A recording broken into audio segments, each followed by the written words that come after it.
Banyak dari kita pernah merasakan seperti terjebak dalam satu situasi yang mengerikan, menciutkan nyali sampai titik terendah.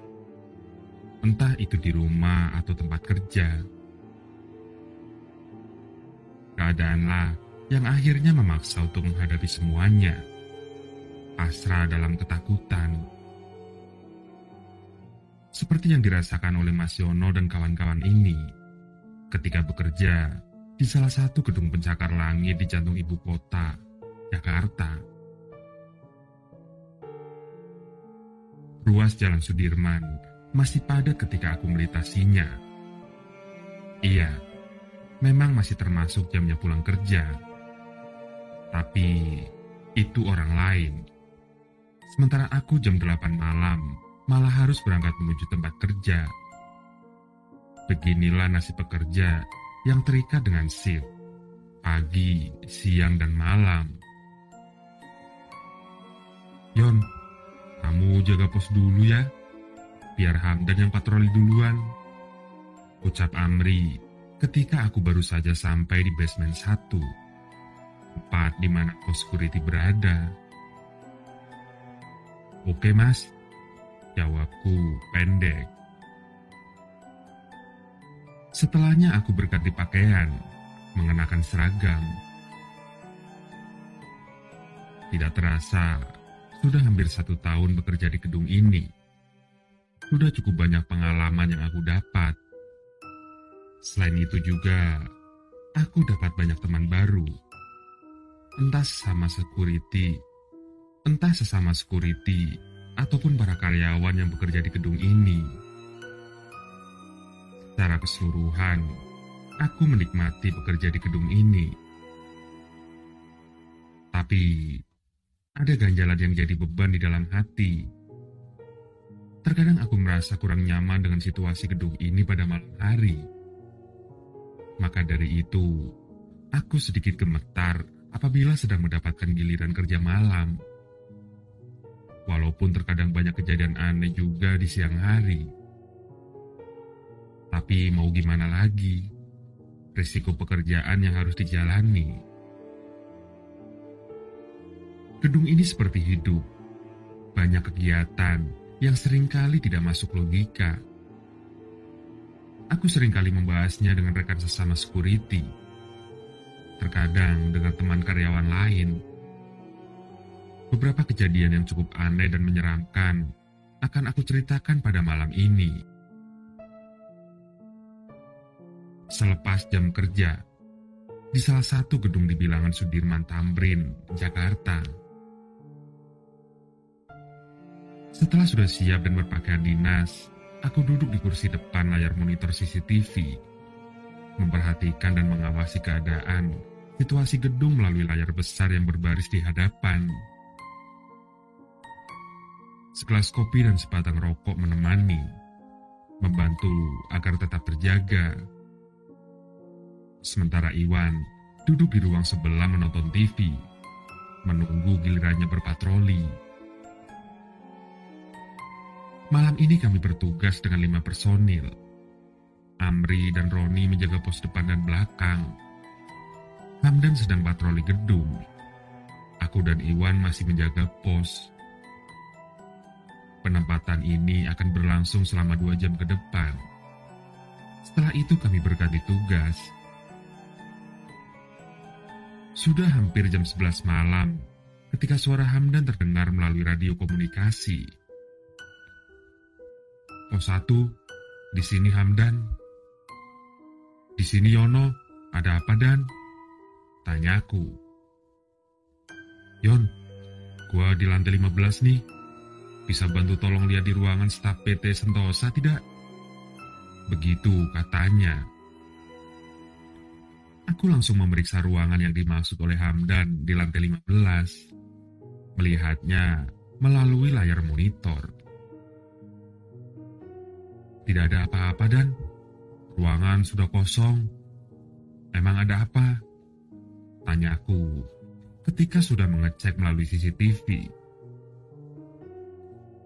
Coba lu lihat ruangan kaca yang di pojok. Masih ada orang tidak? Tanya Hamdan lagi.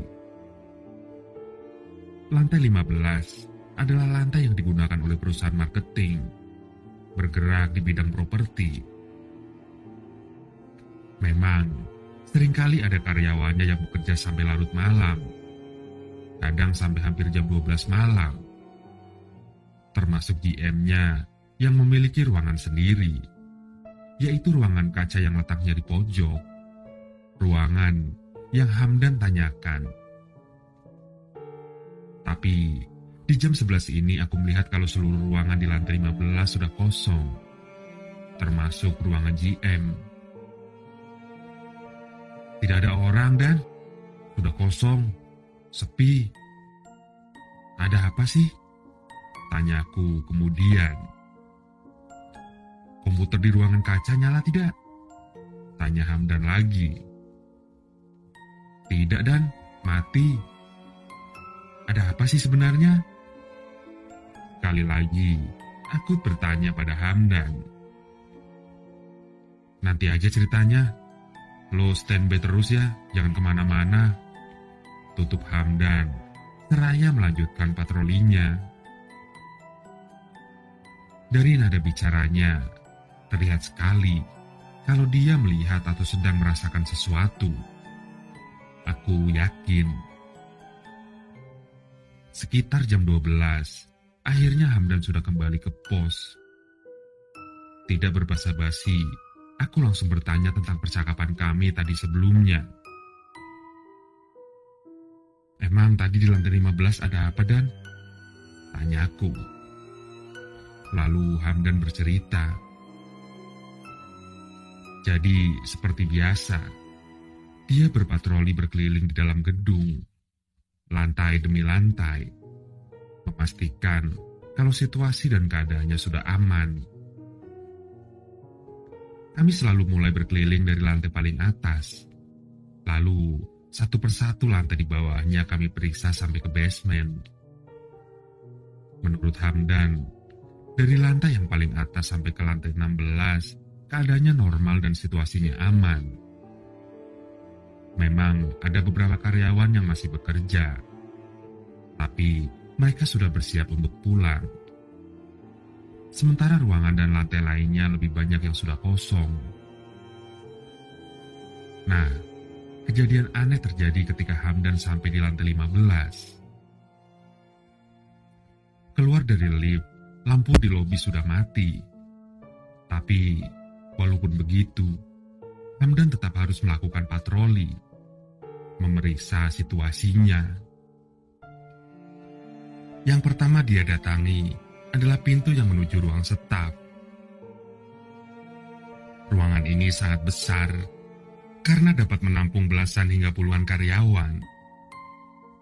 Di ujung ruang staf ada ruangan kaca yang ditempati oleh GM. Ruang kaca ini letaknya paling ujung, paling jauh jaraknya dari pintu utama. Di sebelah kirinya, beberapa belas meter kira-kira jaraknya, ada pintu menuju musola dan ruangan yang biasanya digunakan untuk meeting. Awalnya Hamdan hanya mengintip melalui kaca yang ada di pintu utama, sebelah meja resepsionis. Biasanya memang hanya itu yang kami lakukan, melihat dari pintu. Karena dari situ pun sudah terlihat hampir semua sudut ruangan. Kalau tidak terpaksa, kami tidak akan masuk ke dalam.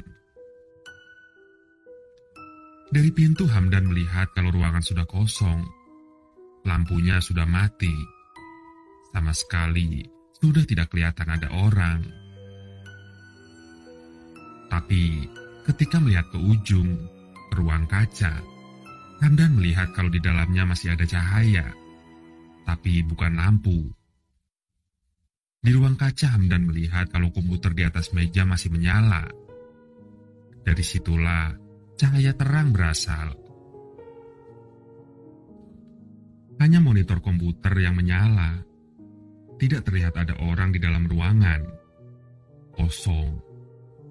Maka dari itulah Hamdan berniat untuk ke sana dan memeriksanya. Perlahan, Hamdan membuka pintu. Benar, ruangan staf sudah benar-benar kosong. Tidak ada orang sama sekali. Lampunya pun sudah mati. Cahaya hanya bersumber dari lampu di resepsionis dan sedikit cahaya dari luar gedung. Tapi itu sudah cukup buat Hamdan untuk melihat keadaan. Di tangannya pun dia memegang lampu senter yang bisa digunakan bila perlu. Sepi, hening, tidak ada pikiran apa-apa. Hamdan melangkah menuju ruangan kaca. Hanya suara langkah kakinya saja yang terdengar. Selebihnya sepi. Tapi entah di langkah keberapa, Hamdan berhenti ketika melihat ada seseorang yang tiba-tiba muncul dari pintu menuju ruang meeting dan musola. Seorang laki-laki berperawakan tinggi besar, menggunakan kemeja putih lengan panjang, berdasi, celana panjang berwarna gelap. Laki-laki ini keluar dari pintu sebelah kiri, berjalan menuju ruangan kaca yang sejak tadi pintunya dalam keadaan terbuka. Dia berjalan tanpa sedikit pun melihat ke arah Hamdan. Pandangannya terus lurus ke depan. Awalnya, Hamdan hendak langsung menyapa sosok laki-laki itu. Tapi urung, karena perasaannya mulai tidak enak ketika dia menyadari sesuatu. Ternyata, laki-laki itu berjalan tidak bersuara.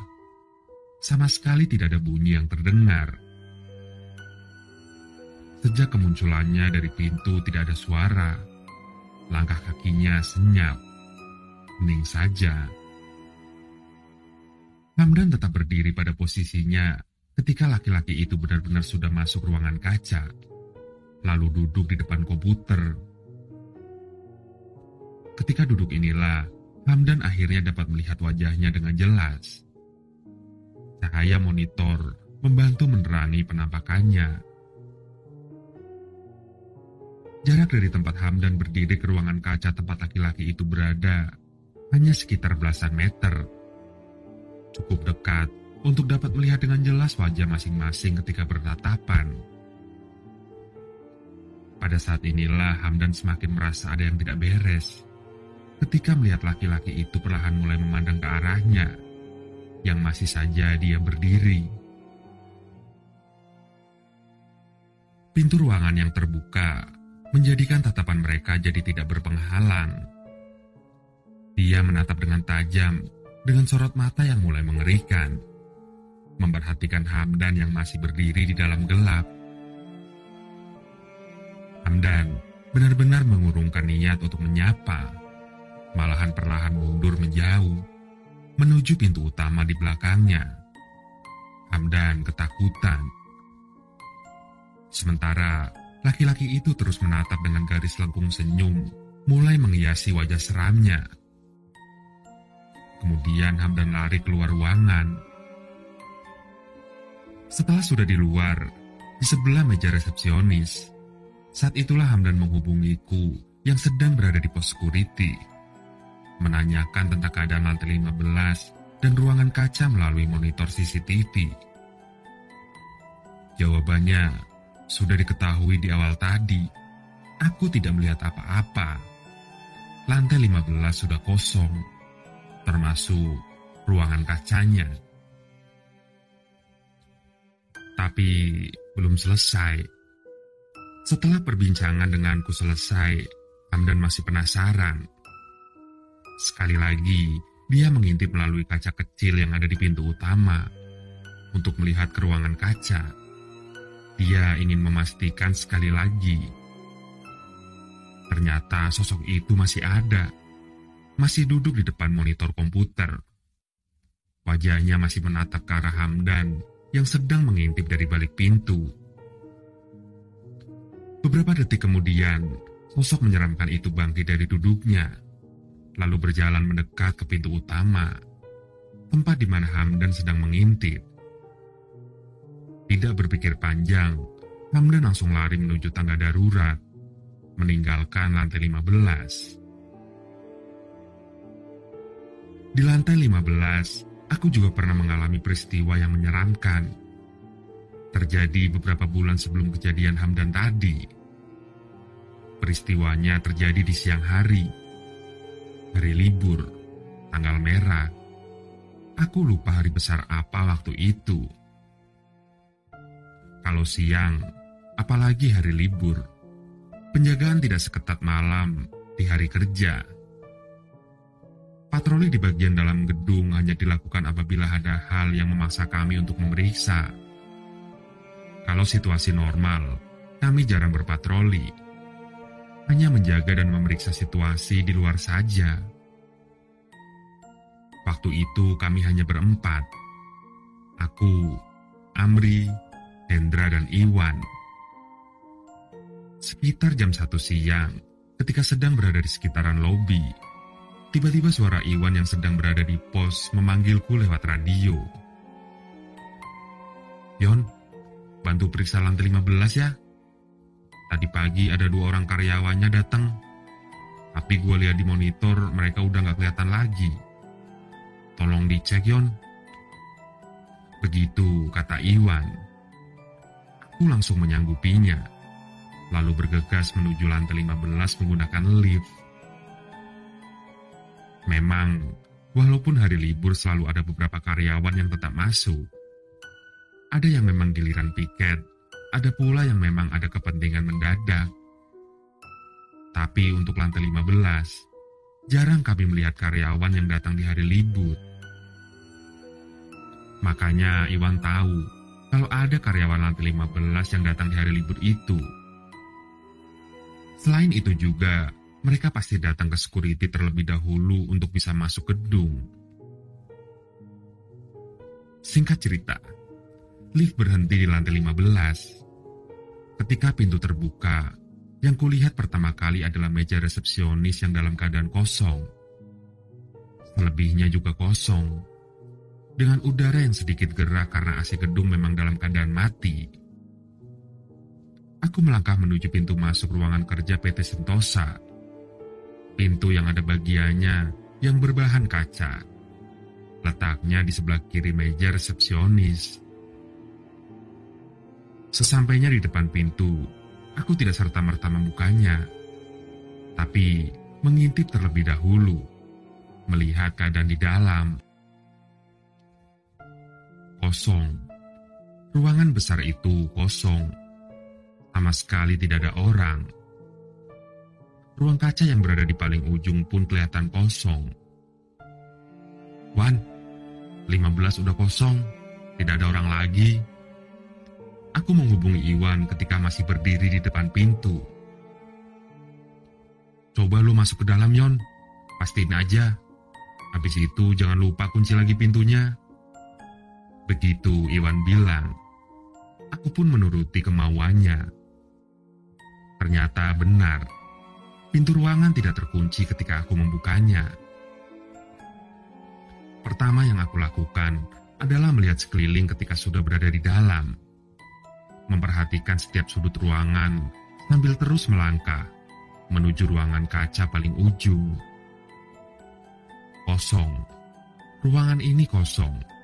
Begitu juga ruangan kaca ketika aku sudah berada di depannya. Tidak jauh di sebelah kiri, ada pintu menuju musola, toilet, dan ruang meeting. Aku harus menuju ke ruangan itu semua untuk memeriksa.